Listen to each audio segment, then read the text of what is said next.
Hello friends. അങ്ങനെ മമ്മൂട്ടിയുടെ കളങ്കാവൽ എന്ന സിനിമ ഞാൻ അന്ന് കണ്ടു. മൊത്തത്തിൽ ഓവറോൾ പറയുകയാണെങ്കിൽ ഒരു ആവറേജ് മൂവി.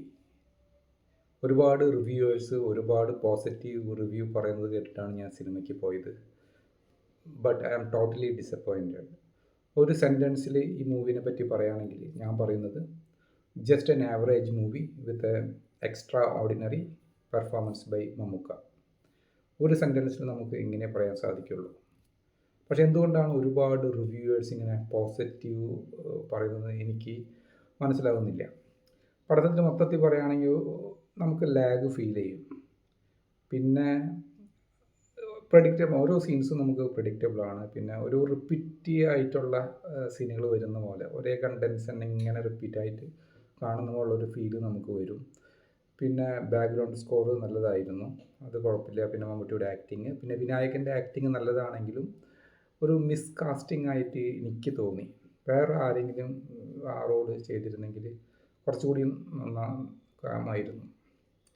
പുള്ളിയുടെ ആക്ടിങ് കുഴപ്പമൊന്നുമല്ല, പക്ഷേ എന്തുകൊണ്ടോ ആ ഒരു റോള് പുള്ളിയുടെ കയ്യിൽ, വിനായകൻ്റെ കയ്യിൽ ഒരു അത്രത്തോളം പുള്ളിയുടെ ഒരു കംഫർട്ട് സോൺ അല്ലാത്ത പോലെ തോന്നി. ഇനി എന്താണെന്നറിയില്ല, അതെൻ്റെ മാത്രം ഒപ്പീനിയനാണ്.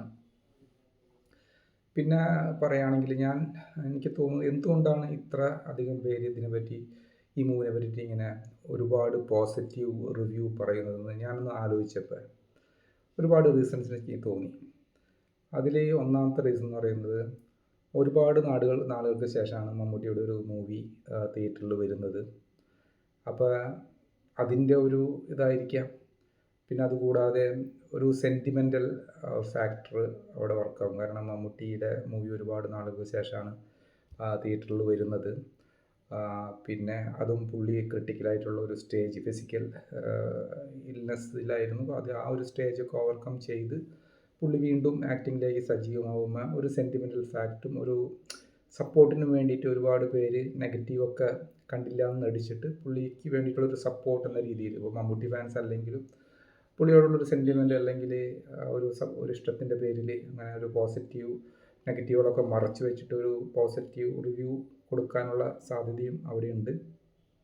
പിന്നെ എനിക്ക് തോന്നിയിട്ടുള്ളത്, ഒരുപാട് പേര് മമ്മൂട്ടിയുടെ പെർഫോമൻസിനെ പറ്റി വളരെ പോസിറ്റീവായിട്ട് പറഞ്ഞു. മൂവിനെ പറ്റി അധികം അവർ ഡിസ്കസ് ചെയ്യുന്നില്ല. അപ്പം ഇങ്ങനെ മമ്മൂട്ടിയുടെ പെർഫോമൻസിനെ പറ്റിയിട്ട് ഇങ്ങനെ പോസിറ്റീവ് പറഞ്ഞത് കേട്ടിട്ട് ഒരുപാട് പേര് തെറ്റിദ്ധരിച്ച് മൂവിയും നല്ല സിനിമയാണ് തെറ്റിദ്ധരിച്ചതായിരിക്കാനും സാധ്യതയുണ്ട്. പിന്നെ എനിക്ക് തോന്നിയിട്ടുള്ളത്, എന്തുകൊണ്ടാണ് ഇങ്ങനെ പോസിറ്റീവ് റിവ്യൂ കൂടുതൽ വരാനുള്ള കാരണം ഇത് പ്രൊഡ്യൂസ്ഡ് ബൈ മമ്മൂട്ടി കമ്പനിയാണ്.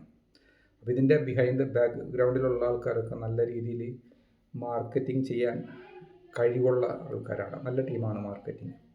അപ്പോൾ ഒരു പക്ഷേ അവർ എക്കണോമിക്കലായിട്ട് അല്ലെങ്കിൽ എന്തെങ്കിലും അവരുടെ കോണ്ടാക്റ്റോ ഫ്രണ്ട്ഷിപ്പോ അല്ലെങ്കിൽ സാമ്പത്തികമായിട്ട് റിവ്യൂവേഴ്സിനെ സ്വാധീനിക്കാനുള്ള സാധ്യതയുമുണ്ട്.